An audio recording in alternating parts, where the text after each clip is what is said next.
Canadians really love high-paying dividend-yielding companies. So today, what I'm going to talk about is the two best quality with highest yield Canadian ETFs, which is VDY and XEI. Spoiler alert, they contain many of the same companies, just in different percentages.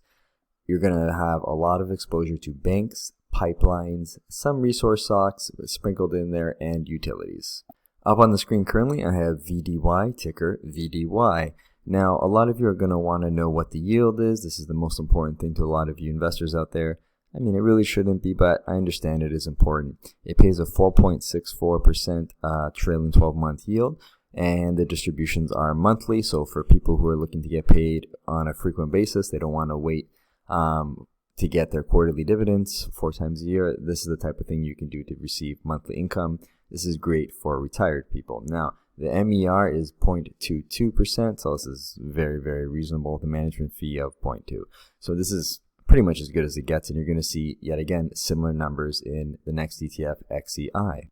For XEI, we have a much higher dividend yield at 5.82%, so, I mean, a lot of people are going to tend to buy this one instead if they're looking for retirement income. We're going to go over why this is a lot higher a little bit later. Now, this one also pays monthly, perfect for retirees, and the trailing 12-month yield is a little bit different at 5.57. And the fees are very low here as well. They're pretty much the exact same at management fee of 0.2 and management expense ratio of 0.22. Before we take a look at individual holdings, I want to look at the sector allocation, okay? So we're back to VDY here on the screen, and we can see that the fund has a 56% allocation to financials, which is over half. So any dollar you're putting into VDY ETF, 56 cents of it is going to the financial sector in Canada. So keep that in mind. If you don't like the financial sector, this really isn't for you. 27% is energy. Telecom is just over 6.5. Utilities at 5.2. Consumer discretionary at 2.5. Basic materials 1.27. And real estate and industrials are sub 0.5%, so they don't really matter in all honesty.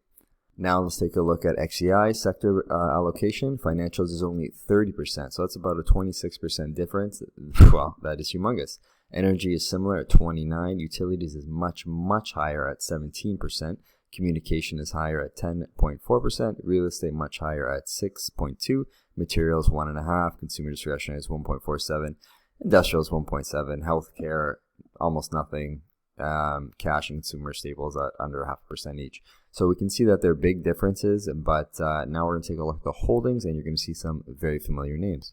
Now we're just going to take a quick look at the individual holdings, starting with VDY.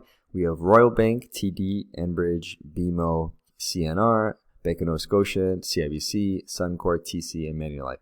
These are the top 10 holdings that have the biggest allocation, and as you can see here, the top holding, Royal Bank of Canada, is 14%, which is humongous. So, you know, every dollar you put in, 14% of it's going to Royal Bank. If you don't like Royal Bank, this is not for you. If you love Canadian banks, this is a great ETF option for you. Here are the top 10 holdings of XEI. As you can see, Royal Bank's to the top of this one again, but instead of a 14% weighting, it's only a 5%. This is much more reasonable.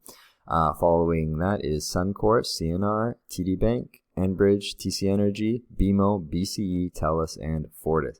As you can see, these are a lot more evenly distributed around the 5% mark for the top 10 holdings. It's not top heavy like VDY's. You know, both of these ETFs are great, and they can work for Canadian investors. They're great to have in taxable accounts because you get your dividend credits here in Canada if you are a citizen.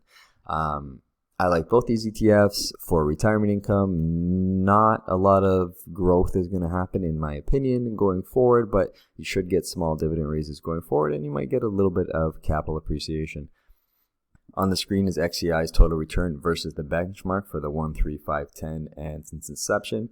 And if you look at these numbers, they're very close to the benchmark in every period of time. There's not a lot of over or under performance, and that's what you're going to get with this type of ETF. And if you take a look here at the distributions, they creep up super slowly. But yet again, this is the type of thing you're going to get.